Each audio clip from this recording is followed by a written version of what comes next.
right, everyone, welcome in. We'll maybe let another minute or so pass to let everyone come in.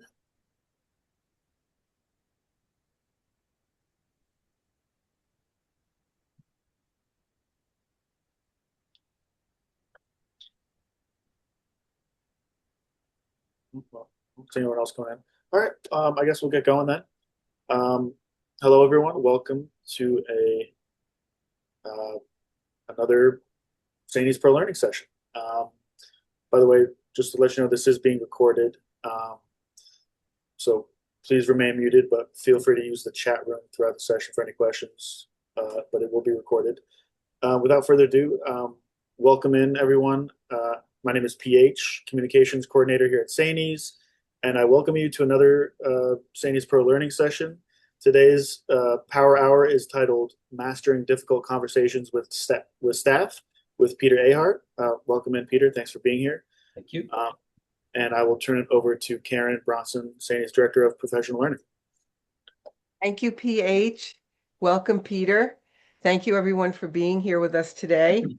We're really looking forward to this conversation about conversations. We know that having difficult conversations is a big part of our role as school leaders, regardless of the particular name of our role. And they are a very familiar part, they're a very common part, but I don't think any of us would say they're an easy part. And I think that it's fair to say that sometimes we really work a little bit to avoid them if we can, because they are very challenging. And sometimes we find out that avoiding them and putting them off really just leads to more issues, not fewer. So this is a topic we're always looking for some help and practice with. And it's a great topic for our power hours. So welcome to our second power hour. We are starting these skill builders for school leaders, and we're having them very regularly. Another one's coming up in a couple of weeks. And we're very excited about this one. And we often have our member practitioners presenting for us. And Peter Ahart is a great example of a member practitioner. He is the principal of Candor, elementary principal at Candor Central School District, which he told me is right smack between Binghamton and Ithaca. And he did a great job. Peter, you did a wonderful job with this topic at our recent SAANYS conference. His table was full, which really shows that it's a topic people want to hear more about. And we are just very, very pleased that you are here with us today. As PH said, please leave your computer on mute and unmute at opportunities to ask questions or share a thought. And another, just a second reminder, this is being recorded and it will be provided to you upon request. So without further delay, I really am very happy to turn it over to Peter. And we're very glad you're here with us today, Peter, on this topic. Thank you very much, Karen. That was a great introduction about the difficult conversations that as administrators we have to have with staff. So I just want to preemptively say you're going to see me move back and forth. I do have two large screens in front of me. You guys are on one side and then my presentation's on the other. So that's why you're going to see me look back and forth. PH and I are going to kind of work at this together. My videos weren't working properly. So when we do get to our video, I'll stop sharing my screen and PH will share his. So again, mastering difficult conversations is something that I think resonates with all administrators. And it's something that if you don't do it every single day, you do it every other day or multiple times a week. So I'm hopeful that today you're going to take away at least one or two things to help these conversations be a little bit easier to have. And so we'll get started. So just a quick introduction to myself. I do have a lot on that page, but this is kind of all about me. I'm a SUNY Cortland grad from the year 2011.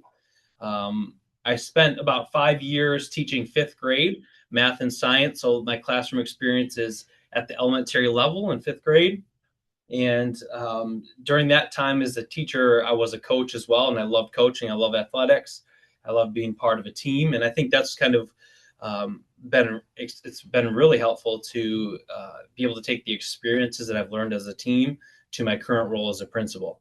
I played collegiate level baseball as well, so it was important. The things that I learned during those years, it was I can see them transcending into my current role and how I lead my team or my building and my kids and my family in our elementary school. So I spent 5 years in the classroom in fifth grade. My first administrative position was an assistant principal and a director of pre-K. And the director of pre-K was a position where I didn't know what to expect. Going into classrooms with 4-year-olds and supporting teachers meet the needs of 4-year-olds. It was a really great experience for me. And the athletic director piece and the assistant principal piece came next.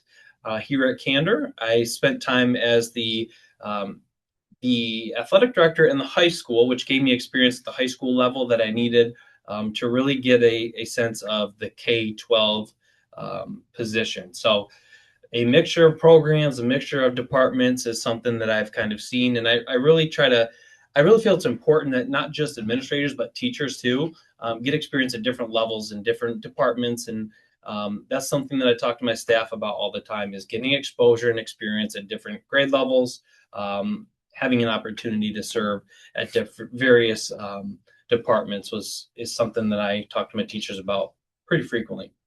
I've sat in my current position for about 4 years. This is my fourth year now, and I'm really excited because I'm starting this journey at a relatively younger age. And I was talking to Karen about this before everybody hopped on, but I'm the principal of the elementary school where I went to elementary school, and there's some teachers still here that taught me coming through elementary school. So it's an interesting dynamic. Like Karen and I were talking about, everybody knows me at this point. Everybody trusts me, and we'll talk about that trust through these conversations in the near future here in this PowerPoint. So I've been here 4 years, and I wanted to share a little bit about my leadership evolution, which kind of brought me here today to talk about this, having these difficult conversations. Preliminarily in my career, early part of my career, I was really hesitant to have these conversations because it was important to me that I was liked by people.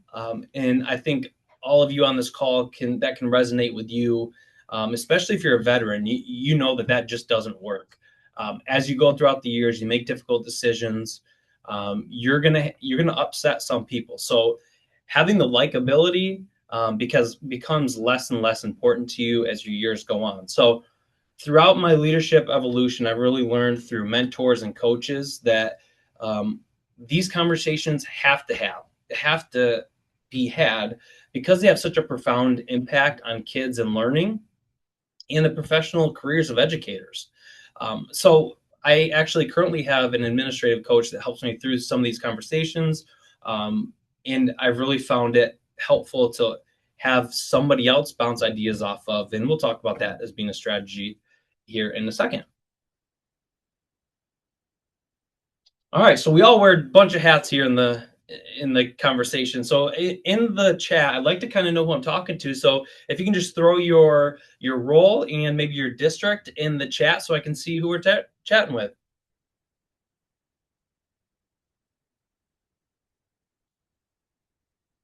Principal.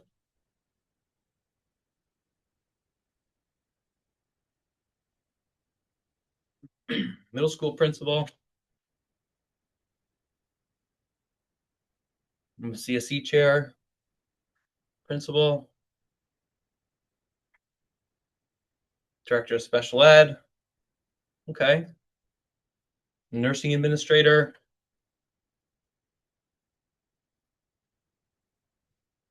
Assistant principal. Okay. Elementary assistant principal. AP. Instructional support. Elementary principal. Fantastic. So as I'm reading through all of these, director of athletics and PE, there's no getting around these difficult conversation, whether you're AP, CSE, AD, whatever the case is. We're going to talk about having these difficult conversations. And I'm going to mention a lot with difficult conversations with staff. However, as an AD, if you have to talk to parents, about playing time, or you have to talk to the community booster club. These are all different strategies that you can use with those parties as well. So it's not just the staff, but also those stakeholders as well. Thank you guys for that. Pre-K 8 principal. Okay. From all over the state, Yonkers to Baldwinsville. Very cool. Thank you guys for sharing that. So today's goals, let's get into today's goals. We're going to navigate the challenging staff discussions and how to do that effectively. And that word effectively is really important. Facing uncomfortable topics head on with care. Okay, so these conversations, that is very difficult to do. So I'm going to give you some strategies to do that I found very helpful. We're going to utilize strategies for a greater understanding and resolution.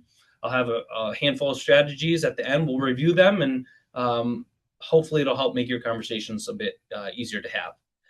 We're going to frame feedback constructively and actively listen. The one thing that I've learned about having these conversations, the active listening piece is such a strong tool. The power of listening is what I call it, and we're going to talk about that as well. I did talk to Karen before this.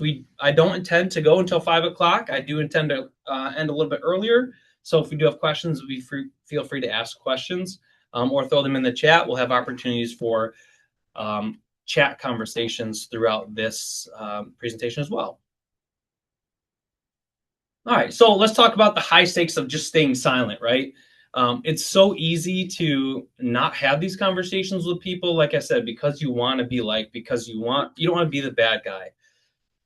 But silence is a killer, right? It's a conscious choice to have these conversations, and it tells a lot about you as an administrator if you choose to not have a conversation with somebody who's not doing what you expect them to do. So don't avoid difficult conversations just to be silent, just because you don't want to talk.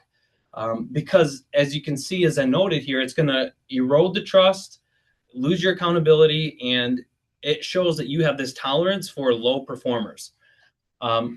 As when I talk about the middle one, accountability, I'm talking about you having to take ownership of everything in your building, in your department, in your district. Whatever role you play, it's your responsibility to take ownership of it.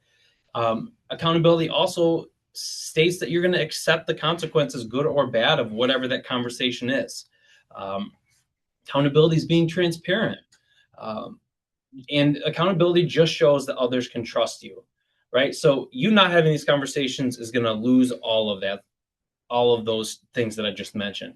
The erosion of trust and morale, I talk to my staff all the time about morale, and it starts with me as a principal. However, we talk about it starting in September, and not just those typical times when morale starts to waver a little bit, right? We talk about it every single month in a faculty meeting, and not just in March, April, May, and June, where morale starts to crumble. So I tell my folks that you are 100% responsible for your 50%. My 100% is assuring that I'm going to have these conversations with people that do have a negative impact on morale in the building. All right. It's important to give people something really good to come to every day. And in this case, it's my building. It's important for me that they come to a building that they want to take care of. They want to have pervasive, positive conversations. They want to know that I'm going to deal with anything that I see as intruding on the student's success or their success. And then tolerance of low performance. That's pretty self-explanatory, right? How tolerable are you to not succeeding or not showing the best performance from the kids or your staff? These conversations, what you choose to have, tells a lot about you. All right. And I put the quote on the bottom there. Take a look at that quote. That's actually from a union representative where I had to have a tough conversation from myself to a union or a teacher, and their union president, representative, not the president, the union representative said this to me. Other staff members see it, the problem I was dealing with, and to be honest, other staff members wanted me to address it. So their colleagues want you to address it. And if you're not doing something you should be doing, other people are seeing it. So this is why this is so crucial. And I love the title, The High Stakes of Staying Silent.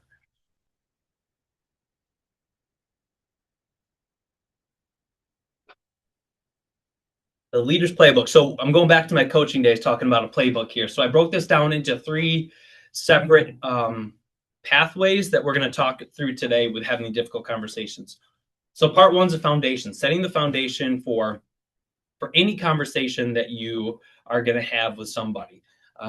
And we do this by talking about culture. And we'll get into that in just a second on the next page. The phase 2 is the actual conversation. What are some strategies during that conversation that we can use to make it effective and efficient? And then the third part is the actual follow through between you and the stakeholder, whoever it is you're having a conversation with. What does that look like? And I'm going to kind of share with you some different things that I found successful in my role. And then I'm going to ask you guys to share what kind of success you're seeing in your role through these difficult conversations.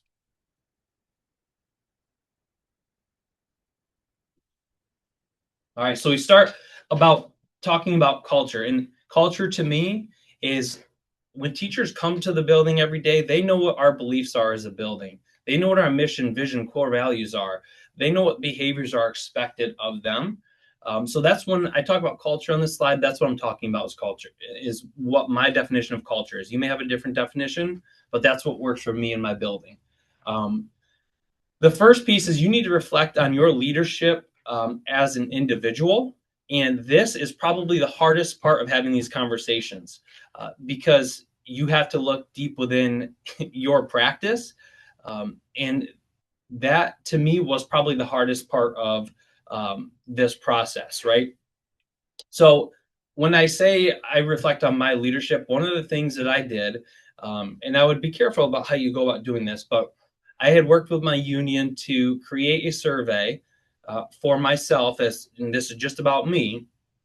And I asked them, after we created it together, I asked them to give it to their union members, the teachers, and provide me with individual feedback.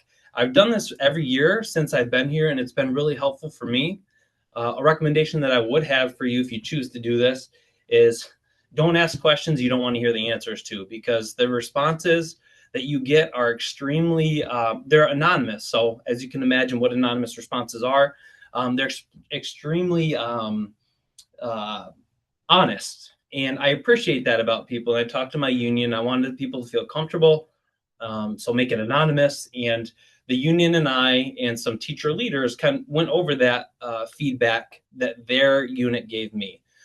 It was really humbling because I was thinking that I was being so great and doing this. They did outline a lot of good things that I did, but it was good to hear their feedback as well.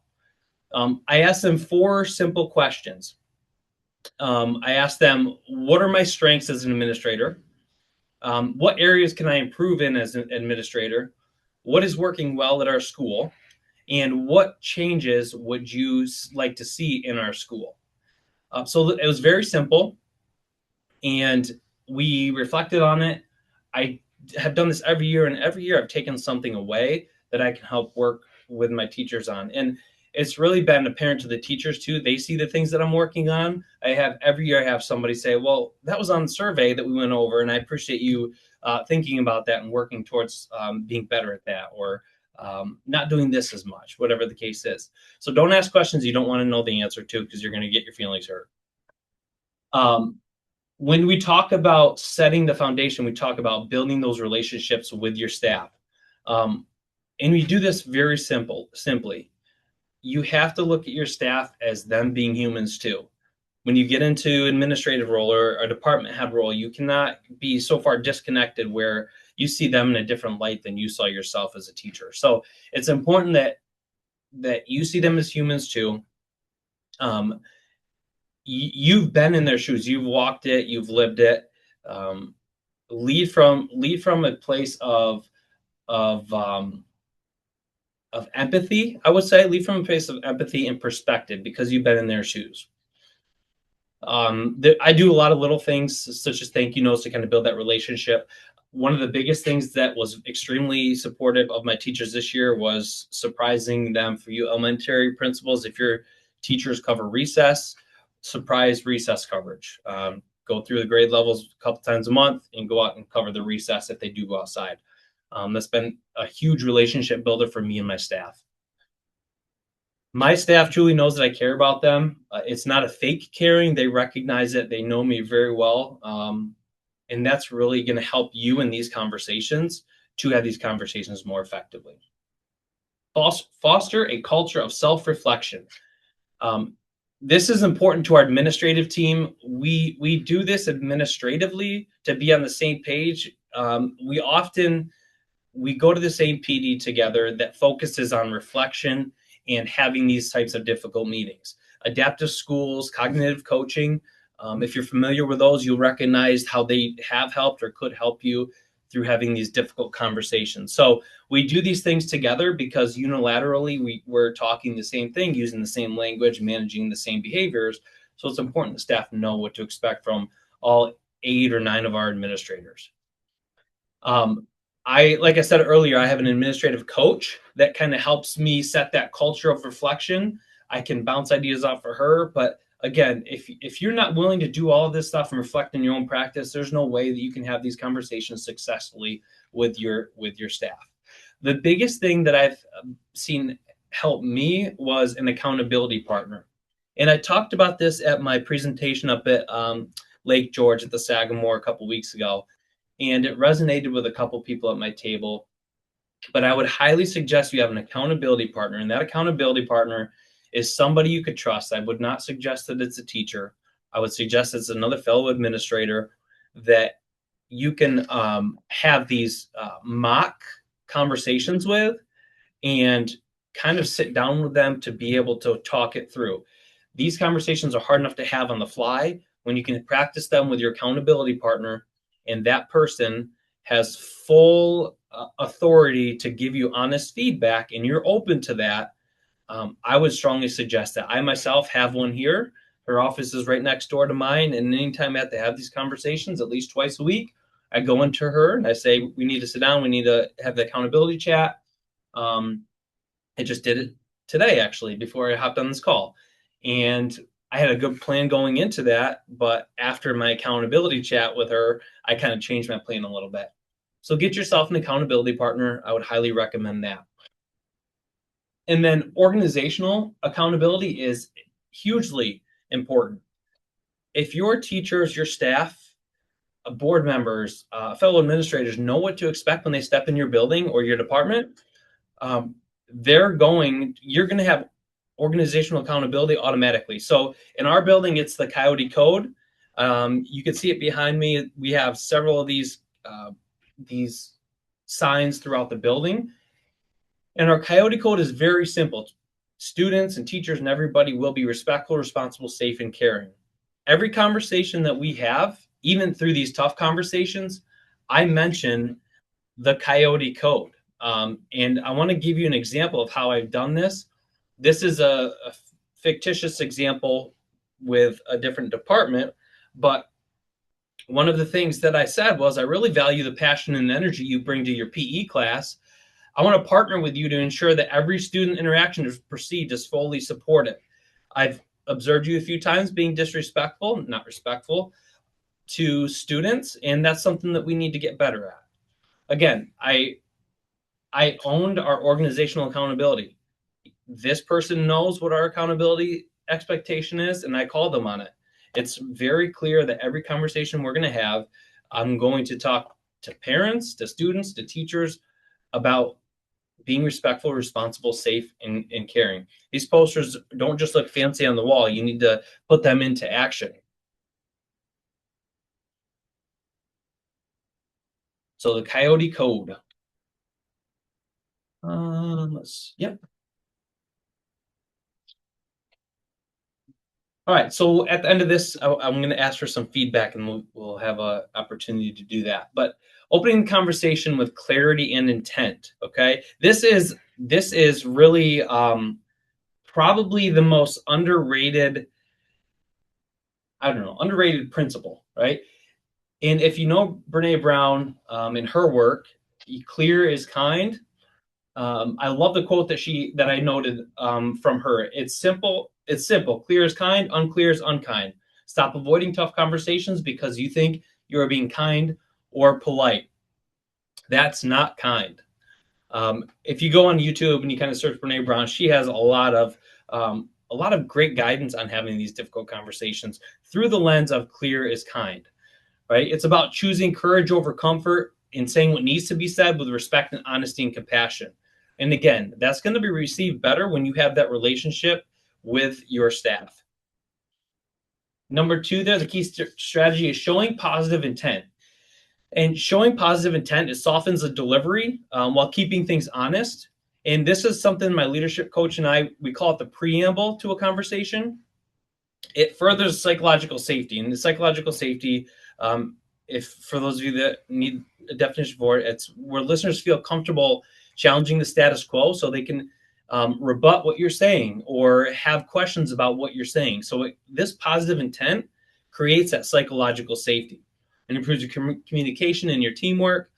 And one of the scripts that I frequently use, and I shared this up at the Sagamore during my presentation, and I got great feedback on it, was here's an example. So we need to have a serious conversation, and at times it may be challenging to hear some of these things, but I need to address them as they have been a concern. You work too hard for me not to have this conversation with you. So what that preamble, like I like to call it, what that preamble does is it recognizes the listener's effort, right? You're not there just to pick a fight. You're not there just to say this person is horrible at what they do. It sets positive intent and recognizes that, yes, you work hard, but you have a job to do when you're here, and I'm here to help you do that job efficiently and effectively. So my question for you is, in the chat, how does a preamble like this change the dynamic of the listener? What impact does it have? And the preamble is that script there. We need to have a serious conversation, and at times it may be challenging. So tell me, how does it look, or how does this preamble change the dynamic for the listener? What impact does it have for the listener? Throw your answers in the chat.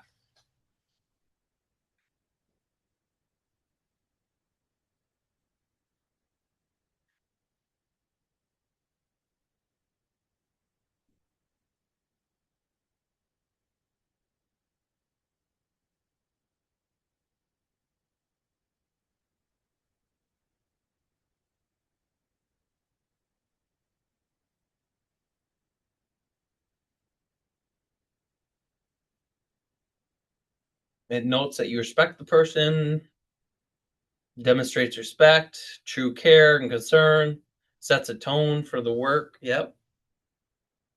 It shows you care about their performance. Exactly. It acknowledges the hard work. Perfect. It sets the stage for the conversation. Yes. Yep.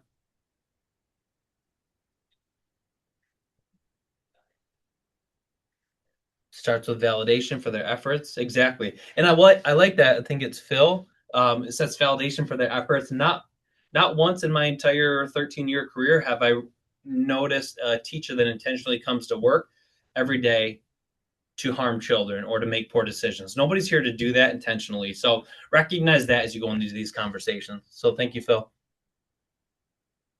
Peter, I just have to say that I can't agree more in terms of the importance of what I've always called the starter. And even if there's a meeting where there are several people present, thinking beforehand, who is the starter and how are we going to start? Not leaving that up to chance, because all of this, both strategies can really make or break where a meeting goes. I mean, things can go off the rails very quickly and in unintended ways. If these two elements, both the clarity and the positive intent, aren't kind of built in. And the clarity piece, you can't underestimate, because sometimes, people are nervous coming in to have this conversation with you, as well as you're pretty nervous too sometimes. But sometimes they think it's about a whole different thing. So absolute clarity in terms of why we're here and kind of what the topic is. Just so essential. So it's really great that we're starting with, building in these important strategies for the starting part of a meeting. It's underestimated, as you said. Yeah, you recognize their dedication. Thank you. Yeah. Thank you guys for your your chat responses. And PH, here's the time where we're going to get into that video if we need to start Got it. navigating, switching screens. Okay, so I'll stop sharing. Yeah, cool. Okay, let me stop sharing. PH is going to show a video. We're going to come back and reflect together on the video. This video is Simon Sinek, and many of you know who he is, but I think this quick video shows exactly what we're talking about here. You should be good, PH. Yep, getting it right.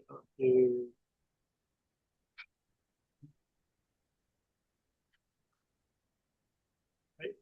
Here's a question I get fairly often, which is how to have uncomfortable conversations. As you know, I talk about the importance of human skills. Cats don't have to work very hard to be cats. It comes pretty naturally to them.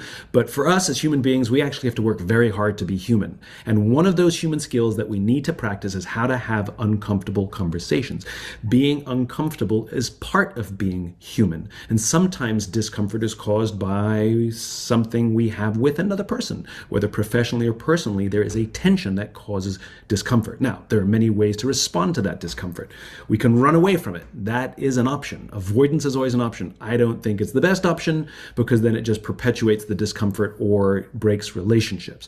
The better way to deal with it is to lean into the tension. Now, there are also multiple ways to lean into tension. If you want to have a confrontation with someone, if you want to lean into that tension and have an uncomfortable conversation, too often when we don't have the skill set, it gets worse. And it explodes and becomes an argument and sometimes also ends in a destroyed relationship. So the skill of having an uncomfortable conversation is essential. This is how I do them. In fact, I just had one recently with a friend and it went like this. I need to have an uncomfortable conversation with you.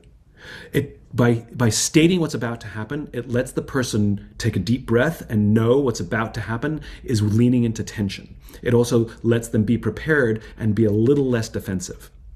If you don't trust your skills on how to have an uncomfortable conversation, then say something like this. I need to have an uncomfortable conversation with you. I'm afraid of having this conversation because I'm afraid that I'll say the wrong thing or it'll come out the wrong way and make things worse. So please be patient with me as I try to fumble through this and get out what I need to tell you. But it's more important to me that I have this conversation with you and try and address this situation than avoid it, because this relationship matters to me and I want to go through this with you. Can we have that conversation? And I always do that. I always ask permission. Can we have that conversation? Can I have this conversation with you now? Because they may not be in the mindset for it. They may say, yes, I want to have this conversation, but can we have it in an hour, right? So as opposed to being sprung on them. So I have to have an uncomfortable conversation with you. Can I have it now? Yes. Okay. Now you want to engage in something called FBI. It's just a mnemonic. You can do it in any order, but you have to have all three. Your feelings, the behavior that made you feel that way, and the potential impact if the behavior doesn't change. Be as specific as you can. Feelings. Do better than happy, sad, angry. I'm really frustrated, or I was put on edge, or I'm feeling distant from you, or I'm uncomfortable because. Then label the behavior that they did that made you feel that way. And again, be really, really specific. Avoid things like you always ... because they'll tell you the one time that they didn't, and now you're backpedaling. Pick the most egregious or the most recent one and talk about that situation and how whatever they did made you feel a certain way, and your fear that if that continues or if it's not goes unaddressed, that something will happen. Maybe, there'll always be tension between us and the relationship will break. And that's exactly what I did with my friend. It's a relatively new friend. Something happened that made it uncomfortable. I said, I need to have an uncomfortable conversation with you. Just fumble through this with me. I don't want to, but this relationship matters to me, and so I want to have this conversation. I addressed what the situation was, and then I said, my fear is that if you and I don't lean into this now, that this little friendship, this sprouting of a friendship that we're having will get destroyed, and I would actually rather see it grow. And we had a very uncomfortable conversation, and it turned out to be fantastic because we ended up opening up to each other and revealing various insecurities and fears that were both triggered by each other. And it was just fantastic. And the relationship is even better now than it was before. So Please, please, please practice and learn the skill of having uncomfortable conversations. And the way you're going to practice them is by actually having them. Thank you, PH. Of course. All right. Everybody see my screen again? Yes. Okay. So a couple things I loved about the video. First of all, I've done the being extremely honest part where I'm going to fumble through this. I've said things like, I respect you a lot. This is a tough conversation for me to have. And mind you, these are educators who, some of them have been teaching longer than I've been alive. So it's really important to acknowledge that awkwardness or that tension. And I love how you said lean into the tension. Talking about the feelings of behavior and the impact. That goes along with making things extremely clear as kind. Feelings, behavior, and impact. And that gets you right into the meat of the conversation. But yeah, don't be afraid to acknowledge that this is uncomfortable for me, just as it's uncomfortable for you, for whatever reason. You know the person the best you're talking to. So make that clear right away. It's been helpful for me. So listening for understanding, you see the term win in argument at the top. I think as we start into our leadership journey, the goal for some of us, for me, I think it's athletic. The competition, the competitor in me was always to win an argument, right? And that is not conducive to compassionate leadership, to empathetic leadership. That did not last for long. I learned really quickly as an assistant principal that those types of conversations where I'm trying to win and trying to be the better person at, just didn't work, right? There's no honesty. There was no feedback. There was none of that was happening. Nothing authentic. So the first part about the actual conversation is, I call this listening with clean ears. And it really relates to what filters do you have for this person? Are they positive, negative, neutral? What past experiences do you have for this person that may influence some of your decision making? Subconsciously, everybody has a perception of somebody, right? Or everybody has a perception of everybody. And I recognize, and I would be remiss, or I would be lying if I didn't say there's several people in my building who I have this perception about. And one of the things that helps me before I have a difficult conversation with them, and my coach and I talked through this because this was a challenge for me, was before they come into my office for this difficult conversation, I write down at least 5 positive things that I know about this person. That really helps me get into the mindset of, okay, this is a person's human. I mentioned that earlier. She's human, they're human, he's human, whatever. And I need to treat them as such. Okay, so first of all, listening with clean ears. Second of all, message match. This is pretty self-explanatory. And this is part of actively listening. Checking that you're ensuring you're receiving their message and they're receiving yours. So things like, so what I'm hearing you say is, or, let me tell you what I received. And it's important to do this about halfway, 3/4 of the way through the conversation before either party gets lost in something that's not being talked about. So it's important to check for understanding. It's a check for understanding. We're all educators. We know what that looks like. Check for understanding through this conversation. So I call it chunking, checking midway through the conversation. Tell me what you heard me say. And, I would say to them, what I'm hearing you say is you're having a difficult time getting to work every morning because of the construction on the road. All right. So checking to make sure that you both are on the same page halfway, 3/4 of the way through the conversation is integral. Empathy and understanding. I said earlier, we have to, as principals, we have to lead from a position of perspective and empathy, right? We've been a teacher. We know what they're going through. And honestly, many teachers we deal with, they've never had leadership roles. So they can't see that perspective side on our end. So lead with empathy, lead with perspective, be the bigger person. And this is a time for you to collect data. I'm very clear with the people that I talk to that I'm going to be taking notes. I need these notes to refer to. We're going to be following up, and I need these notes to guide my understanding of how this conversation went. So please excuse me taking notes. I'm listening and writing at the same time. And it helps through that chunk and check piece where you can kind of elaborate on your notes. This is a good time too to observe the demeanor of the person. I talk a lot to other people about body language and what that says through a conversation. You can learn pretty quickly after your preamble or the introduction how the person's going to take it. So pay attention to the other person's demeanor and take notes is two of the things that I always do, and lead from that empathy and perspective piece.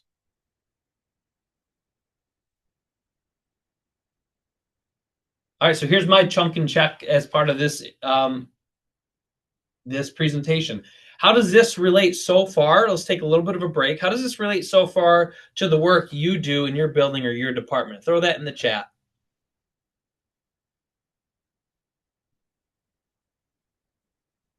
What types of conversation are you having that this can help you the next time you have to have a conversation? How does this relate to your work?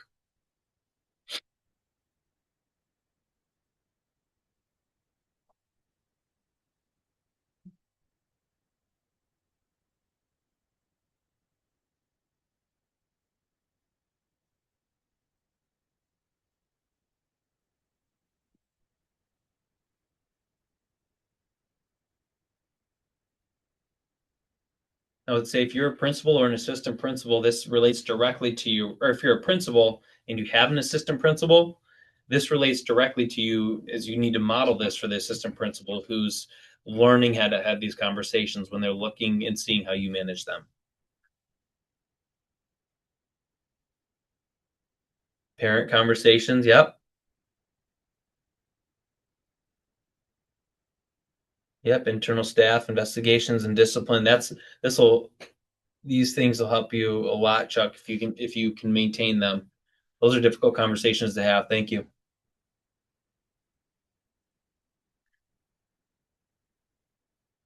I have some difficult teachers. That resonates with me. Staff reassignments, yes. Yeah.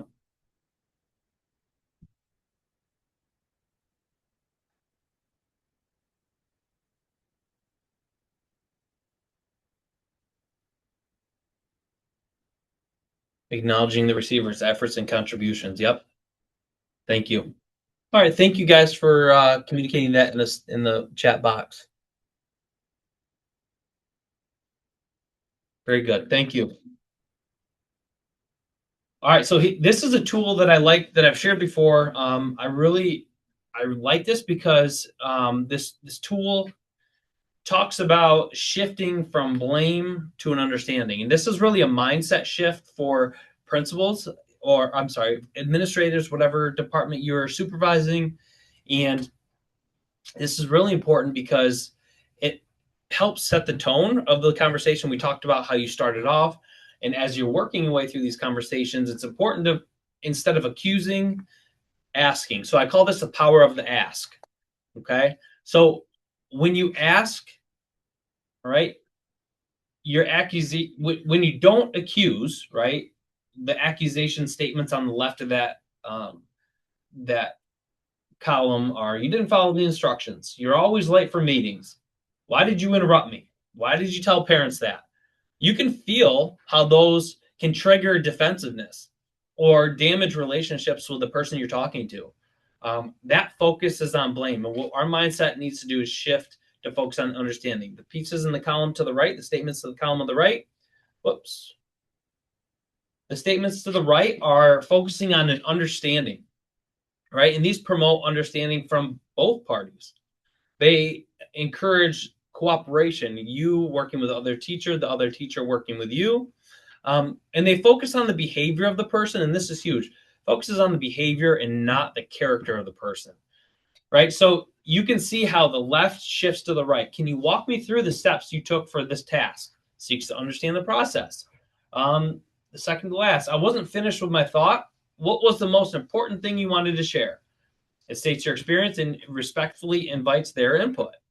So you can really feel as a listener how this shifts the thinking. And I'd encourage you to use AI for this. I've used AI quite a bit through these conversations. But what I've done was I've created a list of whatever issue I'm dealing with.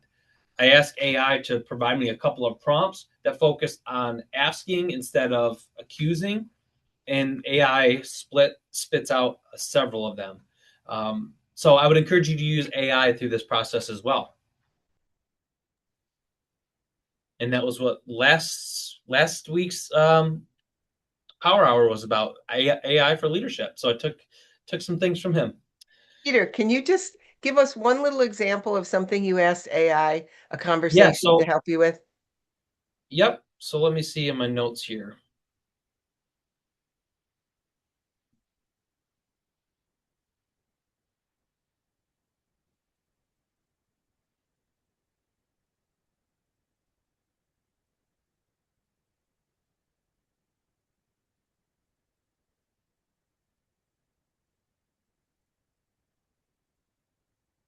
Okay, I can't find it, but I can give you an example right off the top of my Yeah. head. So instead of accusing that part of it, I would ask AI, provide me a sentence starter for asking a teacher who contributes negatively to morale. Do it through asking and not accusing, focusing on understanding. And it'll spit you out a list of, I did it earlier, I just can't find the notes to provide you with an example. But it really helped um, to be able to just move from these four typical answers here to a real life scenario that I was dealing with. The teacher was contributing negatively to morale. I wanted to focus on understanding rather than accusing. So I asked AI to give me sentence starting prompts.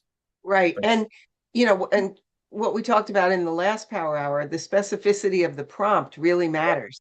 So it's important that I hear that you said, that you're speaking with a teacher, right? Mm-hmm. Because there really may be a different tone if you're speaking to a friend. And I think Simon in the video was more in a friend conversation, Yeah. but you're speaking to a teacher, low morale is part Mm-hmm. of it. Those elements of the prompt are really important. And it was just really great to hear that you kind of put that in there and you got help with it. That's wonderful. Yeah. So my prompt, I'm looking at my notes here, I found it. So my prompt for the psychological safety part, the positive intent part that I spoke to earlier, my prompt to AI was create a list of 5 statements that I can use to begin a difficult conversation with a teacher who struggles with planning, engaging lessons, and maintaining positive relationships with their students. They should all show positive intent. And it spit Wow. out several ideas on how to start that conversation. So you're right. The prompt is very crucial in the details that you add to it pertaining to the behavior of the teacher.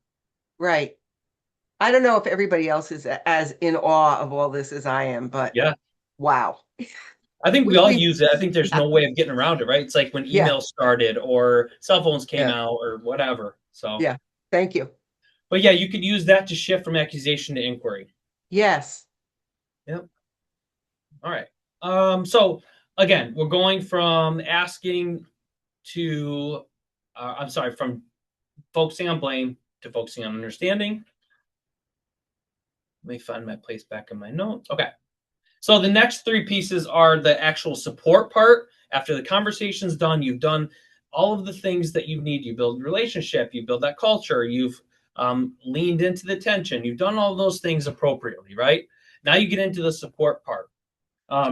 And securing an outcome with support and professionalism. The biggest part there is being a professional, right? We talk about professionalism. We talk about our coyote code: respectful, responsible, safe, and caring. That directly relates in my building to professionalism. Um, you're making waves by not addressing some of these situations. When you make that conscious effort not to address the problem, you make waves within your colleagues, within your grade levels. And you need to ask yourself, what message am I sending to others? Is it okay to be late? Is it okay to treat people one way or another? So be cautious and be very, very attentive. You have to know what's going on in your building. Um, are you sending messages, or are you sending a message to staff that inappropriate comments are at faculty meetings are the norm, right? So think about all of that. All of that has impact. And it goes to the guiding principle at the bottom. I love, love, love this guiding principle. Everything you say, do, don't say, and don't do all has impact. So my coach taught me this, that it really resonates with me, because this is true. As an administrator, you are judged on everything you do or don't do, right? Every conversation you have or don't have, you are judged. So just be mindful of that, as it directly relates to having these difficult conversations. I would say the most undervalued idea through this whole concept of having difficult conversation is your relationship, not just with staff, but we talk about the union. My union leadership is really strong in this building because I've developed the relationship with them through working closely with them, not being adversarial, treating people like they're humans. Your union sees that. I meet with my unit once a month, every Monday or every first Friday of the month. We meet, we talk about everything that's going on. I'm very clear and kind with my union, letting them know what I think my role is and what their role is. Their role is contractual negotiations, contractual breaches. Their role is not, there's not enough toilet paper in the faculty room, or there's a mess in the cafeteria every day. That's not their role to bring that to me. We can't waste our time with that. Their role is tip plans. We work together on tip plans. We work together on these tough conversations. You have to have these difficult meetings sometimes with your union. And I was happy to hear when I was up at Sagamore, I would say more than half of my table had these monthly, weekly meetings with their unions. These pay off. So if you don't do this now, and for your young administrators, I would say this is your first priority in a new principalship or administrative position. Being a professional also means being a model of what you expect your teachers to be, right? Model, model, model. I said to the principals here, if you have an assistant principal, model what these conversations look like. They're watching, they're trying to learn. The last piece that we kind of touched on through the communication piece or message matching is support. Providing a support for change means that you have to have open communication. So after every meeting, these difficult conversations happen, I'm very clear with them. I say, you're going to have an email from me talking about everything that we've outlined here. This is why I'm taking notes. If you have any problem or any question with that email, please respond to that email. In the email, it'll have a list of everything we've talked about and steps moving forward. And some of the things that I've supported teachers, the way in which I support teachers, are weekly coaching accountability meetings. I've done that. When you set up a support system, it's integral that you follow along with it as a principal. You cannot set it up and then not follow along with it. So do something that actually works for your schedule. Don't what do they say? Don't overcommit and under-deliver, right? I've done classroom walkthroughs, learning walks, and then reviewed that data with the teacher themselves to kind of see exactly what I see in real time. We've had teachers videotape themselves, and then we watch the video together if it's an instructional problem. Again, teachers look to me to model the behavior I expect. They won't ever see me do something I'm asking them not to do. It's very clear to them what's appropriate. Let's see. In the interest of time, I think I can get through this pretty quickly. So how do these difficult conversations build better schools? It's pretty self-explanatory how they build better schools, but I want to address the ensure safety and well-being piece. I talked about morale earlier. There's not a teacher in my building who doesn't hear from me in the week. I make an intentional effort to get out, talk to them about their family, not just about school stuff. And I'll be honest with you, that relationship that I built with my teachers tattle on themselves when they know that you're going around having difficult conversations with staff. I can remember 2 instances so far in the school year. I've had one teacher on one instance and another teacher on another instance come to me and say, hey, you're probably going to hear about this, but here's what I did. Do you want to talk to me about it now or later?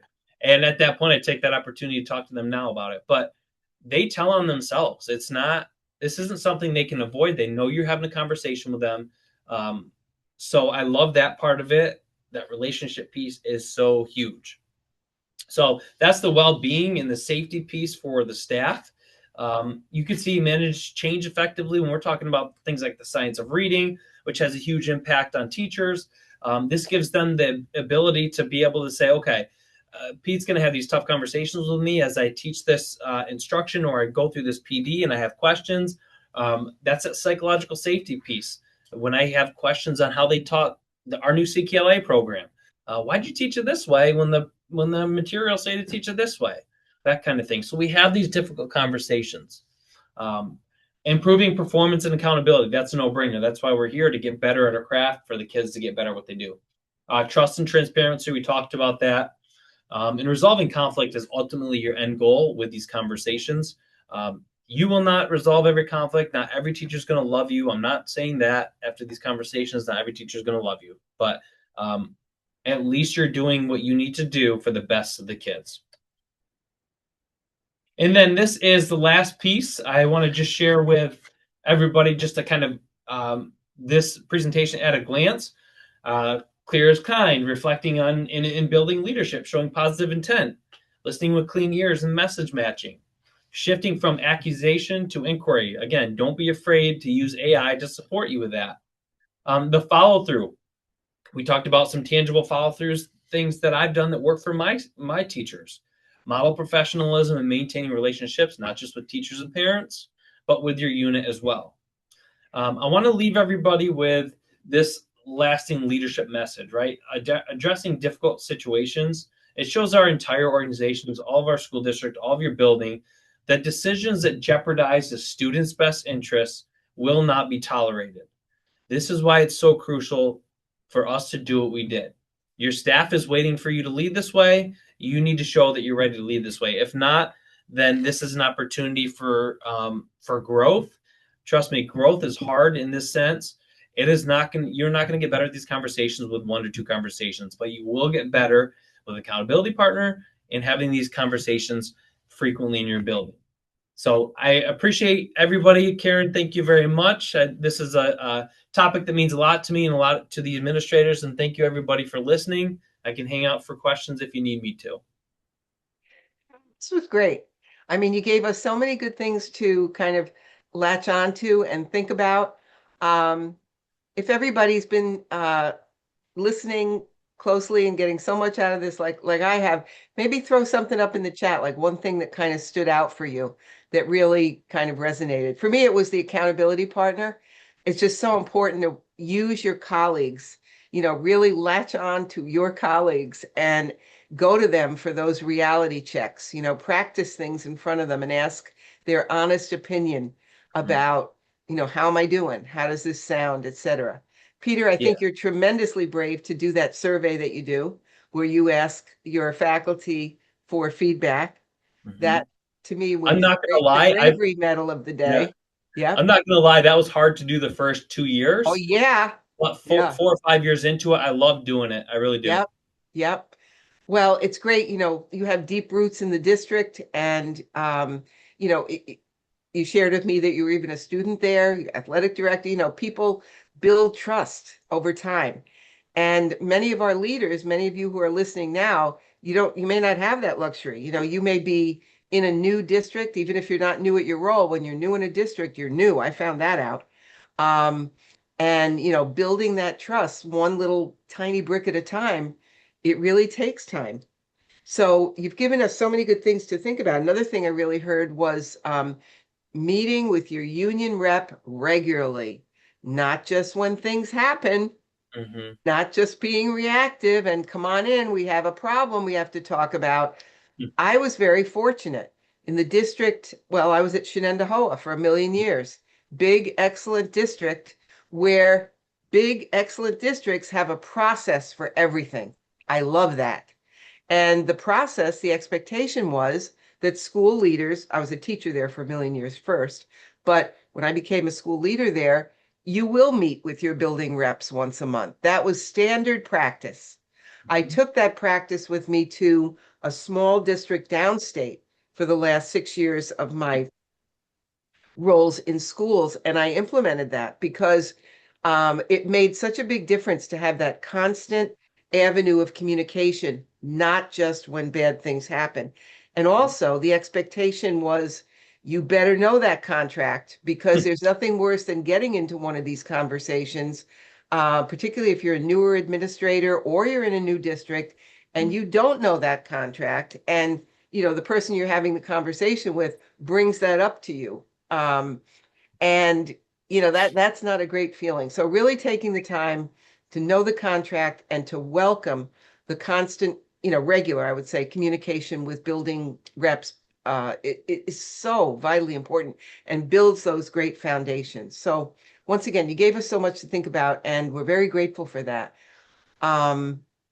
If anybody would like to unmute, any kind of parting thoughts,